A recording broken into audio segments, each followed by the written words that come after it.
Bonjour, je suis Julie Marchand, psychologue dans le service du professeur Lançon. J'interviens précisément sur les addictions, plus particulièrement les addictions comportementales. Donc, je m'adresse en fait à des patients qui souffrent d'addiction aux jeux de hasard et d'argent. Donc aujourd'hui, je vais aborder en fait les perceptions erronées chez les joueurs pathologiques. Donc nous allons parler des perceptions erronées chez les joueurs et comment on traite cela avec l'approche cognitivo-comportementale. Donc au niveau du plan, tout d'abord, on va parler de la notion de hasard et l'illusion de contrôle que l'on retrouve un peu au cœur de l'addiction. On illustrera également toutes les perceptions erronées que l'on retrouve principalement chez les joueurs pathologiques. On abordera le modèle cognitivo-comportemental et justement comment on applique les thérapies cognitivo-comportementales pour ces patients addicts aux jeux de hasard et d'argent. On fera un zoom plus particulier sur l'approche cognitive et également la dimension comportementale. Donc, le hasard et illusion de contrôle au cœur de l'addiction. Donc, tout d'abord, les jeux de hasard et d'argent, si on devait les définir, il y a trois notions importantes. D'abord, c'est le fait de miser de l'argent ou un objet de valeur. Une fois que cette mise est placée, elle ne peut être reprise et l'issue du jeu repose sur le hasard. Comment distingue-t-on jeu de hasard et jeu d'adresse? Donc ça, c'est quelque chose qu'on peut amener à aborder en fait avec le patient. On peut le questionner sur cela. C'est-à-dire comment définissez-vous le hasard, les jeux de hasard et les jeux d'adresse? Donc le hasard, finalement, c'est un phénomène qui est imprévisible et incontrôlable. Dans les jeux de hasard, il n'y a pas ou peu d'influence possible sur les jeux par les compétences ou l'expérience du joueur. C'est-à-dire que le résultat va dépendre en grande partie ou complètement du hasard. Alors que, à contrario, dans les jeux d'adresse, les compétences et l'expérience du joueur peuvent influencer clairement l'issue du jeu. C'est-à-dire que l'entraînement ou le fait de pratiquer peuvent augmenter les compétences et les habiletés du joueur et donc augmenter également ses chances de gagner, ce qui n'est pas le cas avec les jeux de hasard. En général, dans les consultations, on retrouve des définitions de la part des joueurs assez variées. Donc je vous ai donné quelques exemples. Les joueurs définissent le hasard comme par exemple toute la vie est programmée d'avance, le hasard n'existe pas. Donc il y a une négation de la part du hasard. Ou alors le hasard c'est le destin, tout est prévu, on ne peut rien y changer. Le hasard c'est de la chance, donc il y a une confusion entre hasard et chance. On retrouve également, par exemple, il y a des gens qui peuvent sentir les choses, elles ont le feeling, des intuitions, ça montre que le hasard n'existe pas. Donc c'est important d'amener le patient à donner une définition telle qu'il pourrait finalement la lire dans le dictionnaire. C'est-à-dire quelle définition on pourrait retrouver dans le dictionnaire du hasard, de façon à éviter tous les contre-arguments qui pourraient mettre à mal la relation que l'on peut avoir avec le patient. Ce qui est fondamental, c'est vraiment que le joueur ait une bonne perception de ce qu'est le hasard. Parce que le hasard, c'est le point central des jeux et c'est donc la composante centrale du traitement. En général, les joueurs pathologiques vont avoir une perception erronée du hasard. Ils vont développer ce qu'on appelle une illusion de contrôle à l'égard des jeux de hasard et d'argent. C'est-à-dire qu'en situation de jeu, quand ils vont avoir une pratique de jeu, ils font appel à leurs habiletés, à leur adresse, à des stratégies pour essayer de vaincre le hasard. Or, le hasard, c'est incontrôlable et imprévisible. C'est-à-dire qu'ils vont avoir une surestimation de la probabilité de gagner grâce à leurs compétences, alors que le hasard est incontrôlable. Par exemple, on peut avoir des joueurs qui vont noter systématiquement tous les numéros qui vont sortir à la roulette pour bien réfléchir aux numéros qu'ils vont choisir lorsqu'ils vont miser leur jeton. Ils ont l'illusion de contrôle, de contrôler du hasard, alors que l'on sait que finalement, on n'a aucune possibilité de savoir, grâce au coup précédent, l'issue du jeu qui va suivre. Avec le hasard, on gagne ou on perd, mais on ne passe jamais près de rien. Par exemple, à la roulette, si on mise sur le 3 et que c'est le 4 qui tombe, on a perdu. Mais pour le joueur, il y est presque. S'il a misé sur le 3 et que c'est le 4 qui tombe, il y était presque. Et ça, c'est ce qu'on appelle, c'est une croyance erronée que l'on appelle quasi gagné ou perdu de peu. C'est-à-dire que toutes les situations où le joueur pense avoir presque gagné ou perdu de peu vont créer ce qu'on appelle des erreurs de logique, qui consistent à croire que c'est l'annonce d'un vrai gain à venir. Et donc, le risque, c'est qu'il continue à miser, à jouer, dans l'espoir que bientôt, ils vont gagner. Les jeux de hasard et d'argent sont conçus de façon à laisser croire au joueur qu'il lui est possible d'exercer une influence sur le jeu, sur l'issue du jeu. En fait, ils sont conçus de façon à faire penser aux joueurs que ce sont des jeux d'adresse. Or, ça reste des jeux de hasard. Et il faut savoir que les exploitants renouvellent sans cesse l'apparence des jeux de hasard et d'argent qu'ils mettent sur le marché. Ils ne font que perfectionner des pièges qui suscitent l'illusion de contrôle chez les joueurs, que d'ailleurs ce soit des joueurs occasionnels, réguliers, mais alors encore plus pour les joueurs pathologiques. Par exemple, au niveau de l'illusion de contrôle, lorsque le joueur peut décider à tout moment d'arrêter la machine à sous, et qu'il a 3 symboles sur 4 qui correspondent, il peut avoir cette impression qu'il est tout près du gain. Et à partir de là, ça va l'inciter à remiser et à relancer la machine à sous. Pareil pour les jeux de dés. Lorsque le joueur a la possibilité de lancer lui-même le dé, il peut avoir une illusion de contrôle selon qu'il souhaite avoir un chiffre, un petit chiffre, 1, 2, ou alors un chiffre élevé, 5, 6. Il va lancer plus ou moins fortement son dé en ayant l'impression qu'un lancer doux, léger pourra amener un chiffre bas, alors qu'un lancer plus fort amènera un chiffre plus élevé. À la loterie, l'illusion de contrôle, on peut la retrouver avec le fait de pouvoir choisir ses propres numéros ou alors demander une grille flash, par exemple.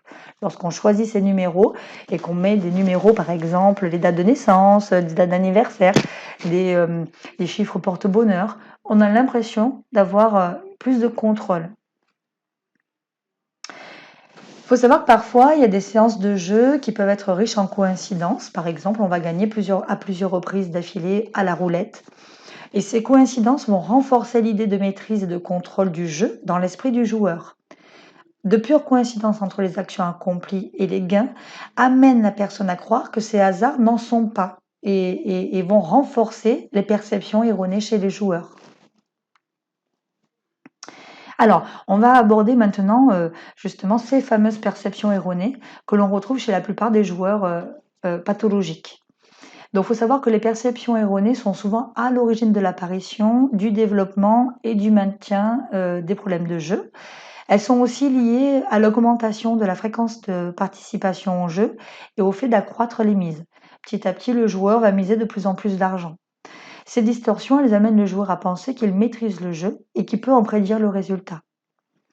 Tous les jeux de hasard possèdent une structure où chaque tour est un événement qui est indépendant, qui n'est déterminé d'aucune façon par le résultat des tours précédents. C'est ce qu'on appelle l'indépendance des tours. C'est-à-dire qu'il y a une absence de lien. Chaque partie est indépendante de la suivante. Et ça, c'est fondamental d'amener la personne à intégrer ce concept-là. Le joueur n'a aucun contrôle sur les jeux, donc il est inutile d'observer les résultats précédents dans le but de prédire un résultat prochain. Pourtant, la plupart des joueurs vont s'appuyer sur les événements passés pour prédire le prochain événement. C'est-à-dire qu'ils vont nier cette indépendance des tours. On peut le retrouver par exemple avec le jeu du pile ou face. En entretien, ça peut être intéressant de jouer à pile ou face avec le patient et on lui dit voilà, on va lancer les paris, on prend une pièce et puis on va faire 10 lancers. Alors, premier lancer, je tombe, alors on imagine je lance et je tombe sur pile. Deuxième lancer, pile. Troisième lancer, face. Quatrième lancer, pile. Cinquième, face. Sixième, face. Septième, face. Huitième, pile. Neuvième, pile. D'après vous, dixième, on tombe sur quoi? On va lancer la pièce. Vous pariez sur quoi, vous? Pile ou face? Alors, si le patient a analysé les 9 premiers lancers, même un court instant, ou si vous-même, vous avez observé les lancers précédents avant de parier sur pile ou face, vous commettez déjà une erreur de logique. C'est-à-dire que vous allez nier l'indépendance des tours. C'est-à-dire que finalement, pile ou face ont toujours une chance sur deux d'être tirés et c'est indépendant des lancers précédents. Il faut savoir que la pièce de monnaie n'a aucune mémoire des tours précédents. Pareil pour les machines à sous, pareil pour tous les jeux de hasard et d'argent. Mais la plupart des joueurs vont commencer à regarder les résultats précédents avant de dire leur pari. Donc, tous les jeux de hasard et d'argent comportent cette condition essentielle de l'indépendance des tours. Aucun jeu n'exige de l'observation, de l'intelligence, des habiletés, puisque chaque tour est unique et définitif. Il est donc fondamental d'amener le patient à bien intégrer cette notion d'indépendance des tours. Lorsque le joueur assimile ce principe, il saisit que du coup, toutes les stratégies qu'il a pu mettre en place depuis un certain nombre d'années, très souvent, finalement, pour essayer d'améliorer sa façon de jouer, c'était une erreur. Et en général, là, c'est assez difficile de réaliser cela, c'est très anxiogène parce que là, il y a tout qui s'écroule. C'est-à-dire que finalement, toutes les stratégies mises en place depuis longtemps, on a l'explication de pourquoi ça n'a pas porté ses fruits. Un autre concept, une autre fausse croyance, ça concerne l'espérance de gain négatif. Alors l'espérance de gain détermine ce qu'un joueur peut espérer gagner à long terme au jeu de hasard et d'argent. Il faut savoir que les exploitants, pour faire des bénéfices, doivent rendre moins d'argent qu'ils n'en récoltent, ce qui crée une espérance de gain négative. Par exemple, on a ce qu'on appelle des taux de redistribution qui vont être de 92%. Ça veut dire que le joueur à long terme va perdre 8% de l'argent qu'il va miser à chaque fois qu'il va jouer. Donc tout ce qu'un joueur peut espérer et obtenir à long terme, c'est perdre. Alors encore plus quand c'est un joueur pathologique, puisque plus il va jouer, plus il va perdre de l'argent. Mais le joueur, il commet une erreur d'interprétation. Il va percevoir ce taux de redistribution comme s'il correspondait à ses chances mathématiques de gagner. Or, ce n'est pas le cas. L'espérance de gain négative vont faire que les joueurs, les jeux sont conçus de telle sorte qu'ils défavorisent invariablement le joueur. Mais le joueur va persister à croire que, en fait, il va nier cette espérance de gain négative et penser que l'issue du jeu lui sera favorable à cause de ses distorsions cognitives, à cause de ses perceptions erronées, qui est l'illusion de contrôle, l'indépendance des tours ou les autres perceptions erronées que l'on va aborder. Alors, en ce qui concerne le modèle cognitivo-comportemental, pourquoi et comment les habitudes de jeu s'acquièrent et se maintiennent dans le temps? En fait, c'est dû à deux types de renforcement. Faut savoir qu'à chaque fois que la personne va gagner, les gains intermittents, en fait, vont alimenter la croyance qu'il est possible de gagner gros et susciter donc diverses croyances erronées. C'est-à-dire qu'à chaque fois que la personne va gagner, ça va être un renforcement positif qui va augmenter la probabilité que la personne remise de nouveau de l'argent dans le jeu. Également, l'activation physiologique, le fait d'avoir des décharges d'adrénaline, de stimuler le système de récompense, d'avoir une libération de dopamine qui génère donc des sensations de plaisir, de bien-être, sont des renforcements positifs. À chaque fois que je joue, j'ai une activation physiologique qui est somme toute agréable pour le joueur et ce qui va augmenter la probabilité que je rejoue par la suite et que je mise de l'argent. Il y a des déclencheurs aussi d'épisodes de jeu. Alors on sait qu'il y a des éléments qui sont internes et propres à la personne. Donc la recherche de cette activation physiologique, les croyances erronées, également parfois le fait d'essayer de gérer par exemple des émotions négatives. Ça peut déclencher les envies de jouer. Par exemple, je suis plutôt triste ou en colère, anxieux, stressé. Ça peut être des situations à risque qui déclenchent des envies d'aller jouer pour la recherche en fait de la personne, c'est mieux gérer ses émotions grâce au jeu. Également des éléments externes, reliés en fait aux situations, aux lieux, au temps. Par exemple, le fait de passer devant un lieu dans lequel j'ai auparavant joué, ça peut déclencher une envie de jouer, de miser. Donc là, on est vraiment dans ce qu'on appelle le conditionnement. Donc voilà, ce sont des déclencheurs d'épisodes de jeu et c'est très important d'amener la personne à repérer qu'est-ce qui déclenche régulièrement ces épisodes de jeu. Ça peut être des habitudes, ça peut être pour gérer ses émotions, la recherche d'une activation physiologique. Euh, voilà, mais plus on va repérer, identifier ces déclencheurs, plus on va pouvoir prévenir ces situations-là et mieux gérer ses envies de jouer. Qu'est-ce qui motive? Finalement, quelles sont les sources de motivation au jeu? Alors, en général, on va retrouver ces différentes sources. La recherche d'un plaisir, déjà, c'est se faire plaisir, ou la recherche de sensations fortes. Le désir de s'offrir un luxe, de gagner de l'argent tout simplement pour pouvoir s'offrir du luxe, des choses que l'on ne pourrait pas s'offrir si n'avait pas ces gains dans les jeux. Alors j'en ai parlé, la fuite d'émotions désagréables, ça peut être le besoin de s'occuper ou au contraire le besoin de solitude, de s'isoler grâce au jeu. Le désir de battre le système, de se prouver qu'on est plus fort que la machine. La volonté de se refaire. Alors je pense que si vous avez vu la vidéo du docteur Magalon, vous avez pu voir qu'il y a tout un parcours dans lequel le joueur pathologique va s'inscrire. D'abord, ça va être une phase de gain dans les premiers temps quand il va miser. Il va avoir des gains qui vont faire effet de renforcement positif et amener le joueur à miser plus, à augmenter sa pratique de jeu. Et petit à petit, plus il va miser, plus il va perdre de l'argent. Et donc plus tard, il va aller jouer, non pas pour gagner de l'argent, mais au moins pour se refaire, récupérer les mises perdues. Et le risque, c'est qu'il glisse dans la troisième phase, qui est la phase de désespoir, où à force de jouer pour se refaire, il commence à s'endetter, voire à se surendetter. Il y a également la prédiction de l'arrivée prochaine d'un gain et la conviction de gagner, c'est-à-dire que la personne va être convaincue qu'elle va gagner et que l'issue du jeu va lui être favorable. Alors en ce qui concerne la prédiction de l'arrivée prochaine d'un gain, c'est tout simplement la non-reconnaissance de l'indépendance des tours, l'illusion de contrôle, les superstitions que l'on retrouve également chez la plupart des joueurs pathologiques et toutes ces erreurs de pensée qui ne font que alimenter la tendance à prédire l'issue du jeu en leur faveur. Également, la conviction de gagner, on le retrouve dans tout le discours intérieur des joueurs, les images mentales avant et pendant la séance de jeu vont se fonder généralement sur la certitude de gagner. Également, on retrouve une hypermnésie des gains passés, c'est-à-dire qu'ils vont se souvenir principalement des gains qu'ils ont eus dans leur passé et transformer l'espoir de gains futurs en certitude, ce qui va entretenir finalement la conviction de gagner chez les joueurs.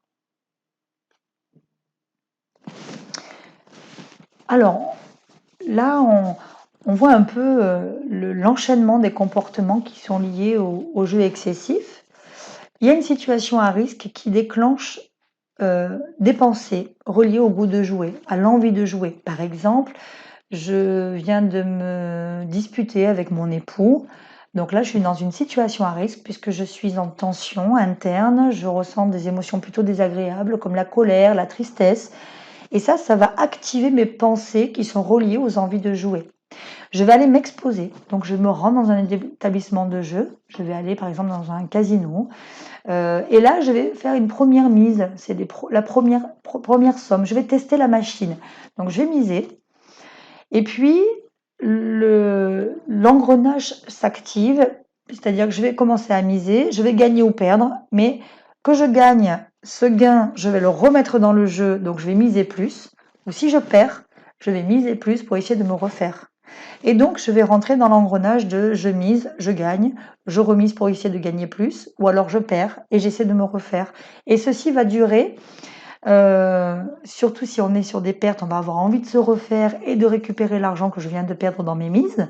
Tout ceci va durer jusqu'à ce qu'à un moment donné, je sois obligée de sortir du cycle, soit parce que je n'ai plus d'argent, soit parce que j'ai une obligation de quitter la partie de jeu, parce que j'ai un impératif, je dois partir. Et donc, je vais sortir du cycle jusqu'à ma prochaine situation à risque.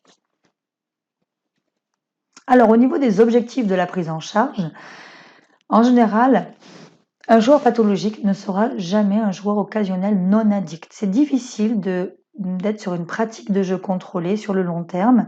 Il y a vraiment un risque de rechute.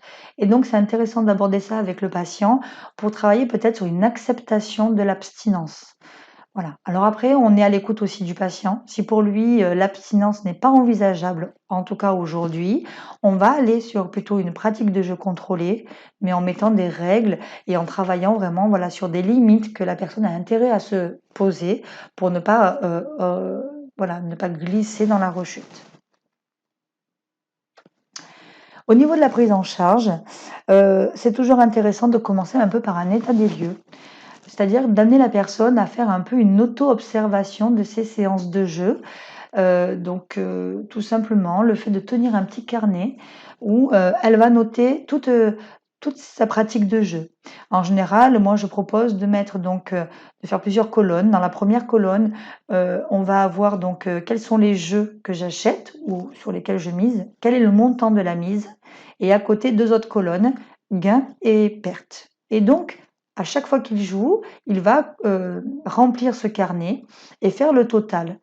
L'idée, c'est de pouvoir, avoir vraiment une prise de recul sur sa pratique et observer sa pratique avec distanciation pour repérer quels sont réellement le montant des mises, à quel rythme la personne va miser, est-ce qu'elle gagne? Est-ce qu'elle perd? Et surtout sur du long terme, est-ce qu'elle est gagnante ou perdante? Également de réfléchir à, quelle place a aujourd'hui le jeu, les jeux de hasard et d'argent dans sa vie. Donc on peut représenter cela sous forme de cercle, c'est-à-dire on va faire un cercle sur une feuille et on va demander au joueur de noircir dans le cercle la place qu'occupe aujourd'hui le jeu dans sa vie. En général, quand il consulte, c'est que le jeu a pris beaucoup de place dans la vie du joueur et il y a un vrai retentissement de son addiction sur les autres domaines de sa vie. L'idée, c'est d'amener la personne à repérer le côté destructeur et envahissant du jeu pathologique, des jeux de hasard et d'argent, et de l'amener à représenter peut-être quelle place il aimerait que le jeu occupe dans sa vie future, en représentant cela avec un autre cercle. On peut utiliser également les techniques d'entretien motivationnel pour renforcer la motivation, enfin faire mûrir et renforcer sa motivation à changer de comportement, à souhaiter, l'abstinence ou en tout cas, si c'est pas possible d'envisager l'abstinence, peut-être, une pratique plus contrôlée. Ensuite, on va aborder la notion de hasard en définissant le hasard, en amenant la personne à repérer que le hasard, c'est incontrôlable et imprévisible et de façon à pouvoir aborder la distinction entre jeu de hasard et jeu d'adresse.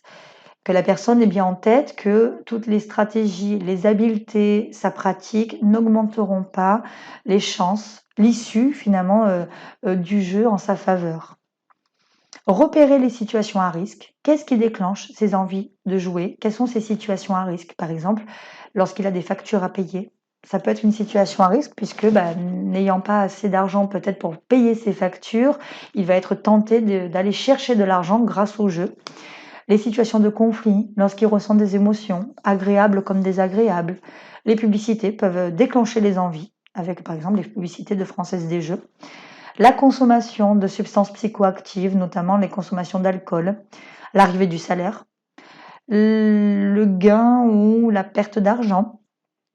Voilà, tout ceci, puis bien d'autres, mais repérer quelles sont les situations à risque pour essayer de comprendre justement l'enchaînement des comportements, le cercle vicieux qui se met en place de la situation à risque, comment on en arrive à déclencher des perceptions erronées, à aller dans les établissements de jeu pour jouer, commencer à miser et de rentrer dans la boucle gain, perte et j'essaie de me refaire jusqu'au moment où je vais sortir de ce cercle vicieux parce que tout simplement je n'ai plus d'argent ou j'ai une obligation de quitter la partie de jeu. C'est important d'avoir une approche de psychoéducation, c'est-à-dire d'aborder avec les joueurs le fonctionnement des jeux de hasard et d'argent, les caractéristiques du hasard, de les informer sur les perceptions erronées qui se rattachent à l'addiction au jeu, de bien les décrire, d'amener le joueur à identifier ses propres croyances erronées de façon à ce qu'il puisse les corriger, les modifier. Donc cela, ça prend du temps et ça se fait, donc c'est ce qu'on appelle la thérapie cognitive et ça se fait de séance en séance. Pour cela, on peut, pour identifier les pensées du joueur, En fait, ce sont toutes les pensées qui peuvent concerner le jeu, le comportement du joueur et son contexte de vie. On va lui demander de reprendre une situation de jeu récente et de décrire les pensées qu'il a pu avoir avant d'aller jouer, pendant le jeu et même après la séance de jeu.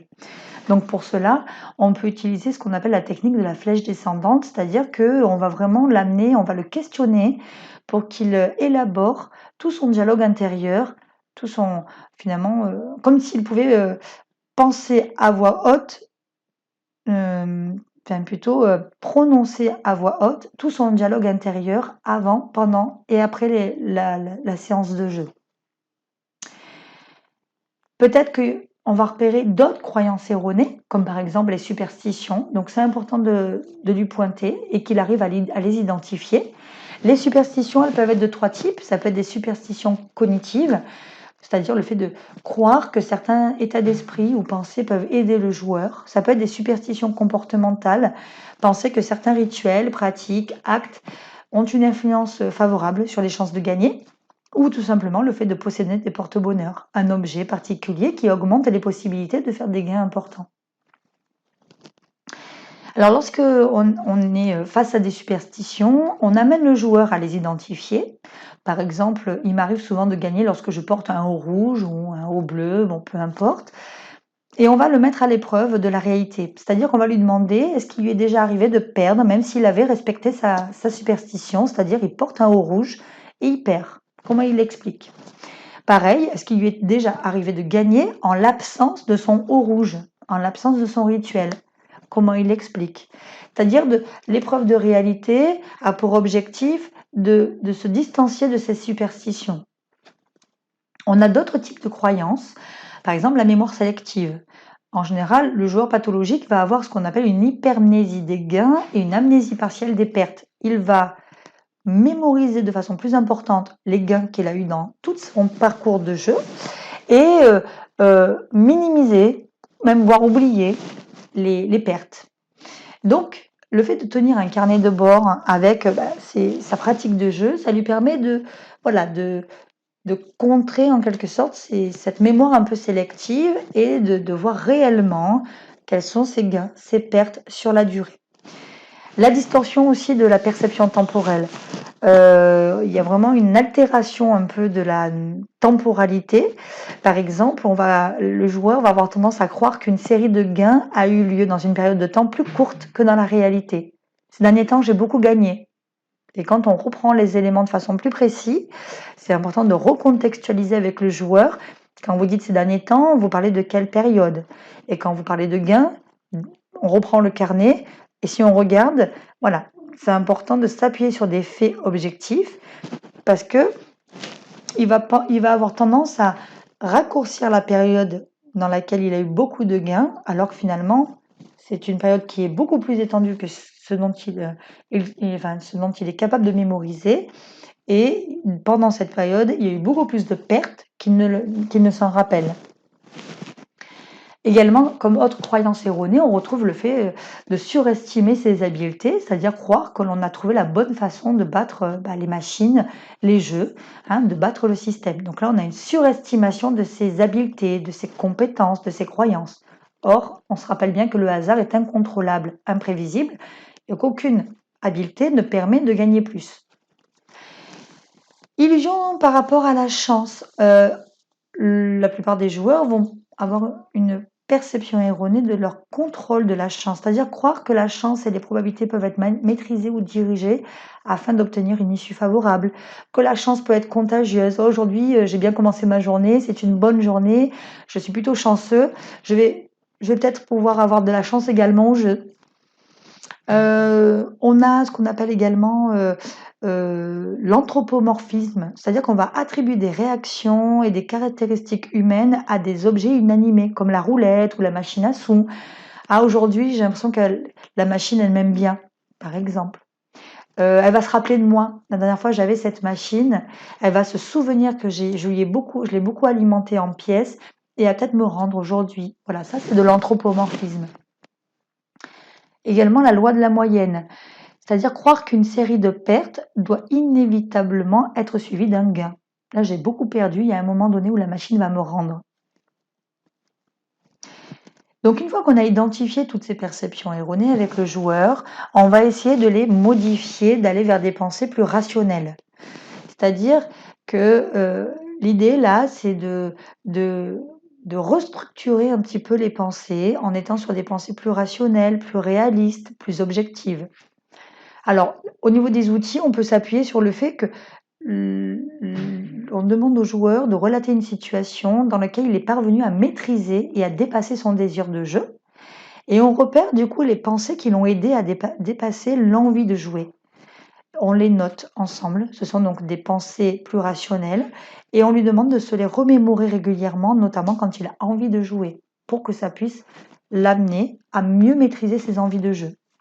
On peut également utiliser ce tableau, 4 colonnes. Première colonne, ce sont les situations à risque. Deuxième colonne, ce sont toutes les pensées qui spontanément vont émerger dans la tête du joueur avant, pendant, même après la situation de jeu, et qui vont donner envie de jouer. Troisième colonne, ce sont les pensées qui, au contraire, vont redonner un contrôle sur les envies de jouer au joueur. Quatrième colonne, c'est finalement qu'est-ce qu'il choisit de vivre, qu'est-ce qu'il veut faire, le joueur. Donc, par exemple, on a un joueur qui va passer devant son bar préféré. Spontanément, il va se dire, j'ai besoin de me sentir bien et jouer me ferait me sentir mieux. Ou alors, je me dis que tout mon stress va partir si je joue et il n'y a rien de mieux que lorsqu'on veut tout oublier. Par exemple. À partir de là, si ces pensées s'activent, l'envie de jeu apparaît. Et donc, l'idée, c'est que déjà, le premier travail, le joueur repère ses pensées qui déclenchent l'envie de jouer. Maintenant, quelles sont les pensées plus rationnelles qui pourraient lui donner plus de contrôle sur l'envie de jouer? Par exemple, il pourrait se dire, j'oublie que le jeu me fait vivre des émotions négatives la plupart du temps. Donc, si je suis déjà pas bien, jouer va renforcer cet état de mal-être. Peut-être qu'il pourrait se dire, mon stress diminuera seulement si je gagne, mais j'ai plus de chances de perdre que de gagner. Donc, d'être encore plus stressé après avoir joué que si je ne joue pas. Et donc, à partir de là, qu'est-ce que je choisis de faire? Si ce que je cherche, c'est me sentir bien, peut-être qu'il vaut mieux que j'aille prendre un café avec un ami dans un autre bar que celui dans lequel je joue habituellement.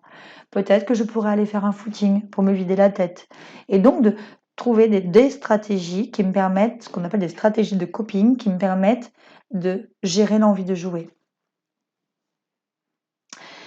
Donc ça, c'était sur le plan cognitif. Sur le plan comportemental, il y a également des choses que l'on peut mettre en place, comme par exemple limiter l'exposition au jeu, éviter les lieux dans lesquels j'ai joué ou les lieux qui peuvent me déclencher les envies de jeu. On peut demander, en fait, soit on peut faire une auto-exclusion des établissements ou des sites de jeux en ligne légaux. Donc là, la procédure, il suffit de remplir la demande d'auto-exclusion directement sur les sites de jeux en ligne ou auprès de chaque établissement. Ou alors, on peut le faire de façon plus générale, une demande d'interdiction volontaire de jeu.